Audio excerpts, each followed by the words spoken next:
क्रांतिकारी योद्धा चंद्रशेखर आजाद। जानते हैं इनके जीवन की पूरी कहानी क्या है। ऐसे महान व्यक्ति का जन्म 23 जुलाई 1906 को मध्य प्रदेश के बावरा गांव में होता है, एक साधारण ब्राह्मण परिवार में। इनके पिता का नाम सीताराम तिवारी और माता का नाम जगरानी देवी, जो एक धार्मिक व संस्कारी महिला थी। चंद्रशेखर आजाद का वास्तविक नाम चंद्रशेखर तिवारी था, लेकिन ये चंद्रशेखर आजाद नाम कैसे आया ये आगे वीडियो में जानेंगे। चंद्रशेखर आजाद बचपन से साहसी, निडर व जिद्दी स्वभाव के थे। इनकी प्रारंभिक शिक्षा अपने गांव बावरा में हुई और आगे वाली शिक्षा के लिए ये बनारस चले गए थे और वहां जाके इन्होंने आगे की शिक्षा प्राप्त की। पहले समझते हैं इनका आजाद नाम कैसे आया। 1921 में गांधी जी ने एक आंदोलन चला रखा था, नॉन कोऑपरेटिव मूवमेंट, यानी असहयोग आंदोलन। उस वक्त चंद्रशेखर आजाद 15 वर्ष के थे, तब ये क्रांति में कूद पड़ी और क्रांति में इन्होंने एक अंग्रेज पुलिसकर्मी के सिर पर पत्थर मारा।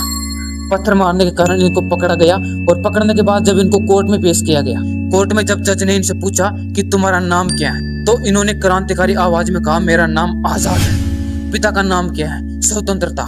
घर कहाँ पे है? जेल खाना। इनके इसी बहादुर जवाब के कारण इनका नाम आता आजाद और पूरा नाम पड़ता चंद्रशेखर आजाद।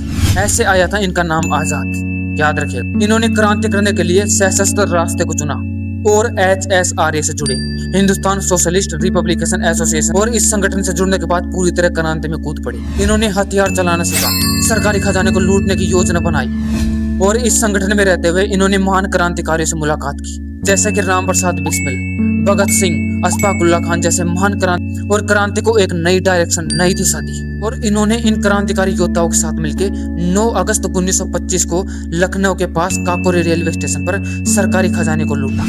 वहां से अंग्रेजों की ट्रेन आ रही थी, उसमें सरकारी खजाना था, यानी ब्रिटिश सरकार का खजाना था। उस खजाने को लूटा गया ताकि क्रांति को और आगे बढ़ाई जा सके। यह लूटने के बाद में ब्रिटिश सरकार में डर का माहौल हो गया। ब्रिटिश सरकार एकदम डर गई और इन्होंने इन सबको पकड़ना चाहा। राम प्रसाद बिस्मिल, अशफाक उल्लाह खान, राजेंद्र लाहिरी और रोशन सिंह जैसे महान क्रांतिकारियों को पकड़ा और पकड़कर फांसी पे चढ़ा दिया। इन सभी को फांसी देने के बाद चंद्रशेखर आजाद ने कसम खाई कि चंद्रशेखर आजाद आजाद है और आजाद रहेंगे, कभी अंग्रेजों की पकड़ में नहीं आएंगे। और जिंदगी भर तक अंग्रेजों का सामना करते रहे, लेकिन अंग्रेजों की कभी पकड़ में नहीं आई, अंतिम सांस तक लड़ते रहे। वो थे चंद्रशेखर आजाद। और वो दिन आता 27 फरवरी 1931 का, जब चंद्रशेखर आजाद अपने साथी सुखदेव के साथ मिलकर अल्फ्रेड पार्क में क्रांति की बातें कर रहे थे, क्रांति पे योजना बना रहे थे। तभी किसी व्यक्ति ने इनकी सूचना अंग्रेजों को दे दी और अंग्रेजों ने अल्फ्रेड पार्क को चारों तरफ से आके घेर लिया ताकि चंद्रशेखर आजाद को पकड़ सके।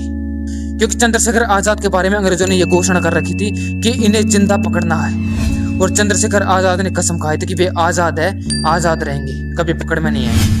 आजाद अंग्रेजों की चाल को तुरंत पहचान गए, इसलिए इन्होंने अपने साथी सुखदेव को यहाँ से तुरंत बाहर निकाल दिया और कहा कि मैं इनको संभाल लूंगा, और पेड़ों के पीछे छिपकर गोलियां चलाई, कहीं अंग्रेजों को मारा। जब अंग्रेज इनके नजदीक आने लगे और इनकी बंदूक में सिर्फ एक गोली बची, तब इन्होंने अपनी बंदूक को अपने सिर पर लगाया और अपने आप को खत्म कर लिया कि आजाद आजाद है और आजाद रहेंगे।